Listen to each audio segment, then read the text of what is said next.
you're going to call me a homer. I think this gets decided in the Big Ten championship. It is Mendoza and Sayin, and the rest. Those are the top two candidates for me. But I think that trophy gets decided in Indy.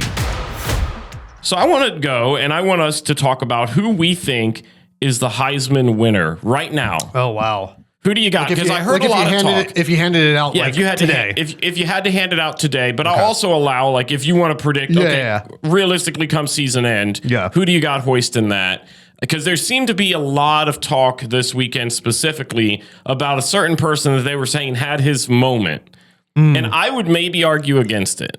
Okay. Well, I'm going to assume here, and tell me if I'm wrong, I'm going to assume here you're talking about Fernando Mendoza. 100%. So if you didn't watch, by the way, if you did not watch particularly the fourth quarter of that Indiana-Penn State game, just unsubscribe from this channel and get out. Don't do that. I'm kidding. But also, you got to go back and watch it because that was a fantastic end. But what has gotten a lot of folks in Columbus, at least on the Ohio State side, obviously on the Michigan side, this doesn't bother me at all, is when Fernando Mendoza throws that final touchdown pass. It's an incredible catch. And 100%. Indiana essentially, wins the game on that play, essentially. Gus Johnson yells, "Give him the Heisman now! Put in his back pocket!" And that riled up a lot of Ohio State fans because Julian Sayin has been making his Heisman case over the last several weeks as well. I'll let you comment on that, but just to provide context. Actually, go ahead and comment on that. Like, how does that strike you because it doesn't bother me as a Michigan fan, obviously. I don't. It's two different sides of it for me because right now, and I'll go first on the whole thing, the whole question, because right now I think he probably does deserve it, but I think he deserved it maybe even before that throw. What I would argue is all the people that are saying he had a Heisman-like game and that was his moment and all that. That's where I'm kind of stunned because I go, he didn't play crazy well the whole game.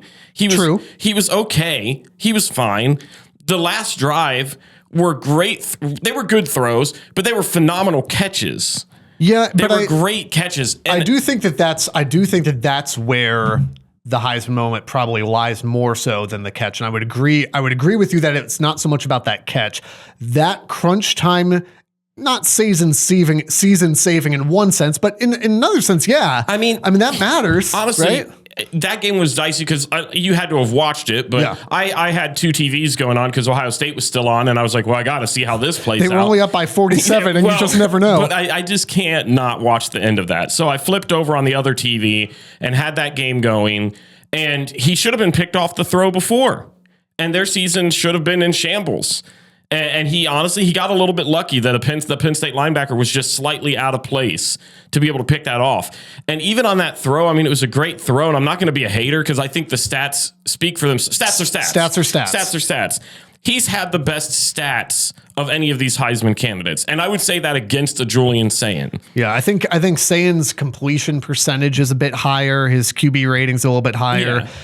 But I also would say that you've got to take into account that Mendoza is also rushing. Oh yeah, that's I think he's rushed for like 200 more yards than Sayin because Sayin's not a rusher. He doesn't need to. He's rushed for 220. Yeah, Mendoza's rushed for 240 and like 4 touchdowns. 5 touchdowns. Okay, well apparently get it right. Apparently Google has failed me. We say stats are stats for a reason, and you come in here with no stats. He's rushed a lot more than Sayin has. How about that? 100%. Yeah. So I'm going to answer the question like this. Yeah.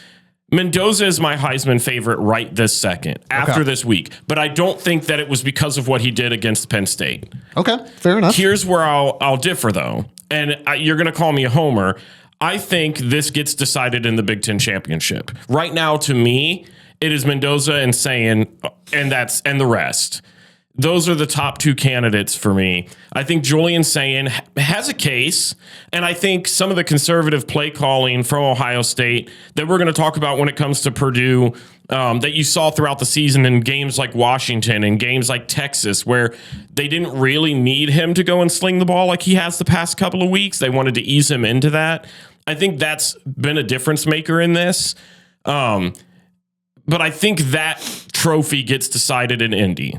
I really genuinely do. And I feel like, because obviously I'm an Ohio State guy, I think Ohio State's going to win that contest, and I think that's going to be what puts Julian Sayin number one. I think that is a very fair assessment, because I think if it really does come down to those two guys between Mendoza and Sayin, it's going to be really hard for the committee to not look at that game and go, well, let's just put them together. Or not the committee, but to look at Heisman voters to look at that game and say, okay, well, let's just see what happens here. Yeah. And that will be a statement game for both guys. I think it's going to have to, because in my mind, those two teams are going to walk into Indy undefeated. I would obviously disagree with you there. Ty Simpson is the only other candidate that I think realistically makes a case for it. And that would be my answer right now.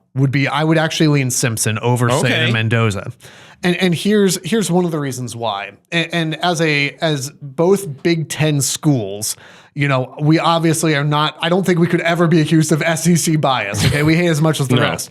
But I do think that there is something to say about the gauntlet that Alabama has had to go through. I mean, we obviously wrote them off early in the season, but the fact that they've had to go through the Georgias, I mean, even teams like Mizzou, but the Georgias, the Mizzous, Vanderbilt, whatever you think of it, like they have had a very difficult schedule. And I don't think it's crazy to say that Alabama has had a more difficult schedule to date than Ohio State, than Indiana.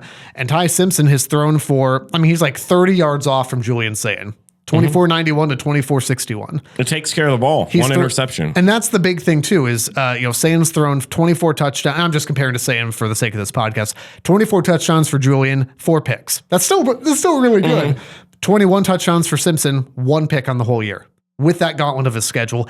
And while he does have Ryan Williams, of course, Julian Sayin does get the benefit of having Jeremiah Smith and Carnell Tate. And it almost goes back to the Mendoza situation where it's, well, how much of that is on the receiver versus the quarterback?